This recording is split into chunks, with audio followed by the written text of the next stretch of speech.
Hi friends, ఇవాళ మన వంటకం పాలకూర ఎలా చేయాలో చూద్దాం. సో పాలకూరతో మేము ఈరోజు ఏదో ట్రై చేద్దాం అనుకున్నాము. సో దాన్ని ఫస్ట్ క్లీన్గా వాష్ చేసి కట్ చేసుకొని చాలా స్లోగా చిన్నగా కట్ చేసుకొని 2-3 టైమ్స్ వాష్ చేసుకున్నాం. ఆ తర్వాత బాండలు తీసుకొని ఆయిల్ వేసుకొని పప్పులు దినుసులు ఉంటాయి కదా, వాటిని వేసుకొని చిన్నగా ఫ్రై చేసుకుంటాం. ఆ తర్వాత ఏంటంటే ఎండుమిర్చి వేసుకుంటాం. వీటన్నిటిని ఫ్రై చేసుకున్న దాన్ని ఒక మిక్సీ జార్ ఉంటుంది కదా, అందులో కూల్ చేస్తాం అనమాట. వేడి ఉంటుంది కాబట్టి అప్పుడే మిక్సీకి వేయొద్దని. ఆ తర్వాత వచ్చి ఆనియన్ వేసుకొని దాన్ని ఫ్రై చేసుకుంటాం. సో ఉప్పు వేస్తే తొందరగా ఫ్రై అవుతుంది అని విన్నాం అనమాట, అందుకే అది వేసాం.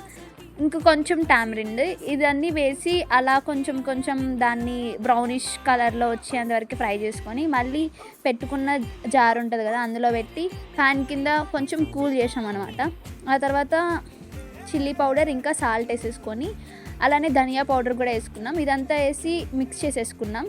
దాన్ని పక్కన పెట్టేసుకొని వెల్లుల్లి వేసి దాన్ని ఇంకా సేమ్ ఇంతకుముందు లెక్క పప్పులు దినుసులు వేసి కరివేపాకు వెల్లుల్లి మొత్తం వేసి ఫ్రై చేసుకొని ఆకు వేసుకునే ముందు కొంచెం పసుపు వేసి ఆకు మొత్తం చిన్నగా అయ్యేంతవరకు దాన్ని ఫ్రై చేసుకుంటాం అనమాట మొత్తం ఆ ప్యాన్లోనే.